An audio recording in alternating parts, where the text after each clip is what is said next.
Hey, Charles.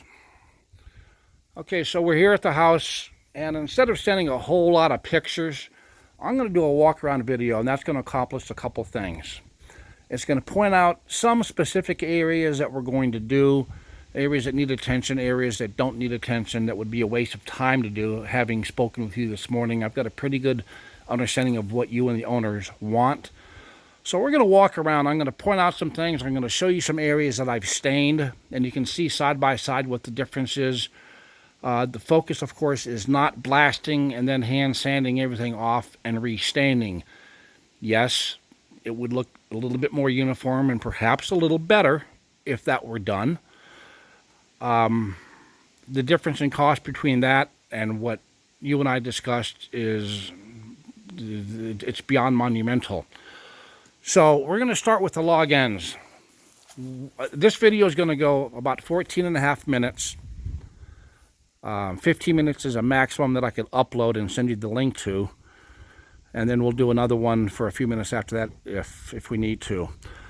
What I'm going to suggest, at least the highly visible, high profile log ends that are just black as coal, like those three up there, those aren't as bad.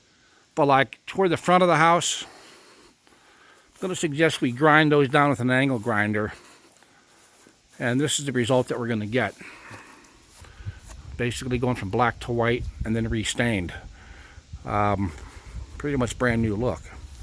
What I did down here, I stained the right 8 or 9, 10 inches or so, and it's just a more consistent black. So it's up to you really specifically the areas that we do and don't do, but I would suggest at least the big log ends that you see when you pull up, let's go ahead and get those done in new wood so they look like that.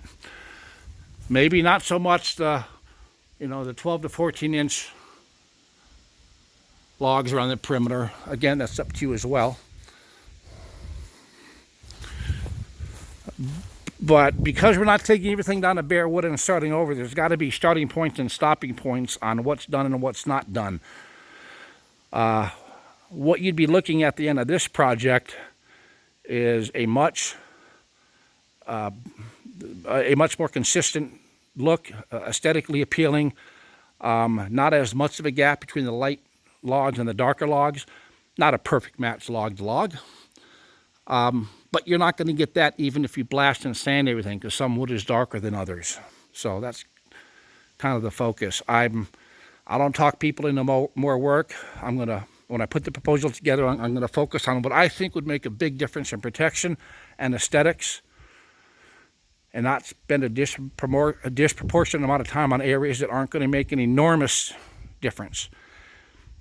All wood on the house is going to be stained, whether it gets ground down or not, with the exception of the underside of the eaves, the soffits.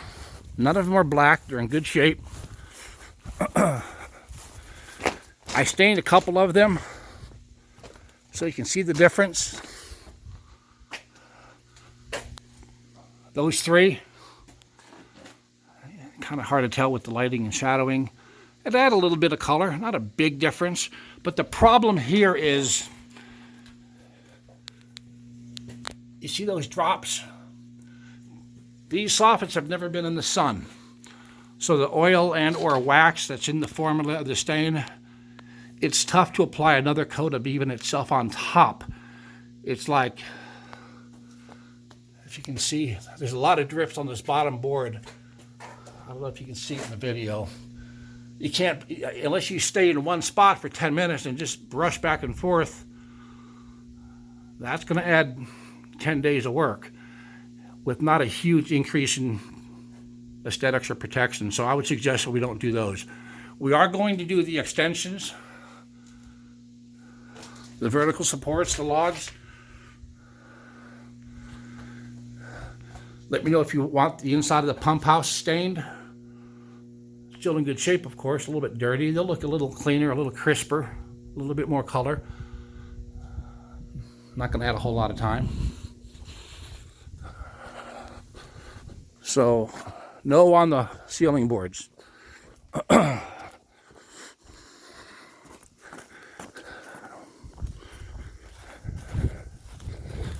Over here, for example,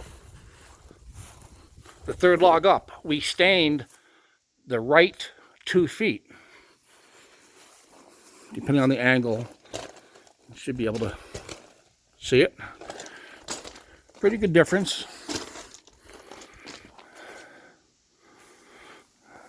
So, for example, when we stain the one above it, it's going to be a much closer match to the others.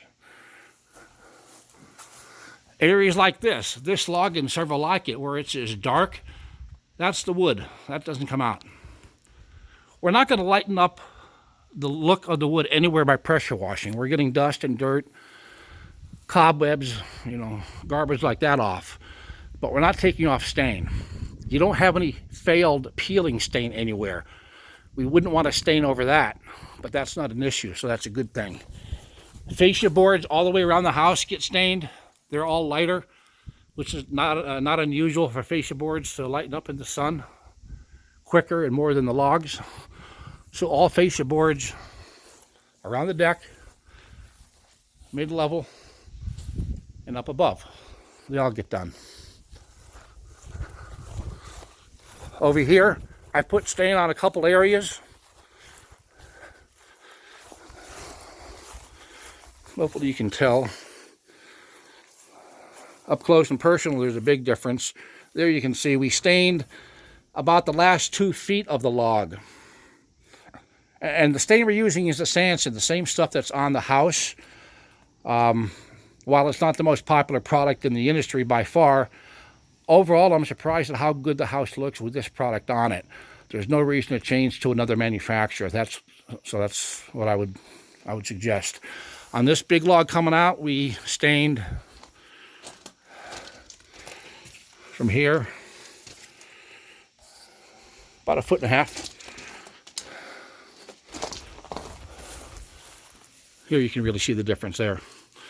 And we stained the upper half of the beveled edge. Pretty big difference.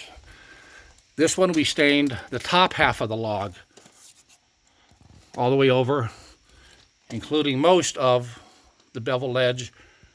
So that's kind of the look that you're going to get everywhere. From that to that. This is from spiders. That all comes off. Here we stained the bottom 8 inches of that log. Pretty good difference.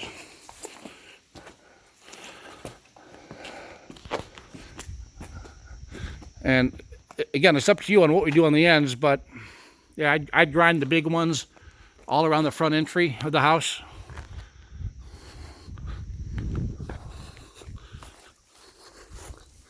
And because they come out so nice and new and white, maybe you want them all done. Just let me know. The door, I'd put a refresher coat on as well. Not that it's in dire need of it, but it look a lot better. Not a big deal. Here I stained the top 8 inches of that log. So going from that to that. What you have is a lot of dust. You don't have a lot of topical mold and mildew. That's not going to magically wash off anyway. That's usually in or under the stain. That doesn't damage wood. It's not growing anymore if it's under the stain.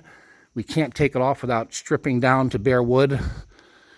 We don't want to do that on 100 places on the house. It's going to look like a checkerboard, and it is never going to blend in when you restain it.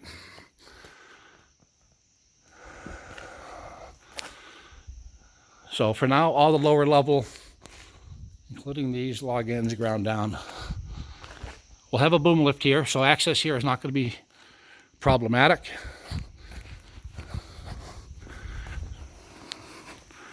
Again, all logs get stained. Grind these down, make those look nice and pretty. You're basically going to look like the ones on the inside of the house. Here, whoever stained it last time left a lot of lap marks. Another coat of stain is going to help a little bit, blending in this. But even with a fresh coat of stain, I mean, we can try to brush on a first coat on the bottom 6 inches and a light coat on all of it and make that difference go away a little bit as best as we can. But again, and you see that a lot of places. You see it here a little bit. Grind those.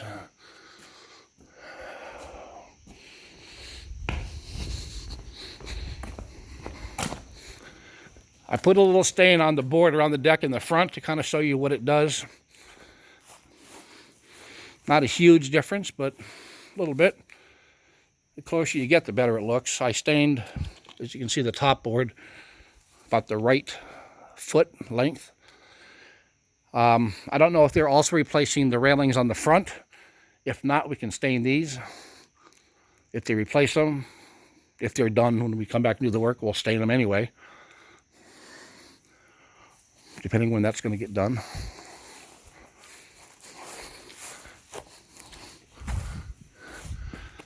Access, again, is pretty easy with the boom lift. Get all that, get up there. It's pretty easy. Easy, but time consuming. Here I stained the bottom 7 or 8 inches or so. Different angles, you can really see the difference. So that's kind of the look you're going to have on the house everywhere. The oil is the Sansin manufacturer, and it's it's on the bucket. It's the newer bucket that's brand new that we just opened. It's not the old stuff that was put on 9 years ago. That stuff gets thrown out or recycled or whatever. You don't want to use that.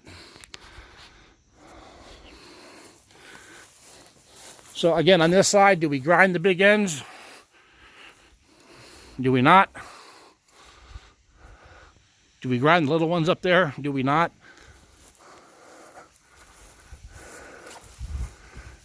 This wall is pretty bad. It's in the sun. It's really sunburnt. So we're probably going to chemically strip the bottom 3 logs. Or we are going to do that. Get all that stain off. You can tell how badly sunburnt it is just by that. So these 3 logs will look like that. Then we'll sand them, get the wood nice and hard, restain a couple coats, get close to the rest of the logs on the wall. Same thing with these 3 logs on the bottom. Chemically strip and pressure wash those down to bare wood. Restain a couple coats. 1 coat of stain everywhere, pretty heavy coat. Except on the areas that we grind down or chemically strip down to bare wood, we'll have 2, maybe even 3 coats. Here I put stain on the bottom 1/3 of the big log. Just makes it more consistently black. Protected, but dark. Regardless of the color of stain you're going to use, when you put it on the end of a log, it's going to stain a lot darker. So, where do we stop grinding the ends and where do we grind the ends?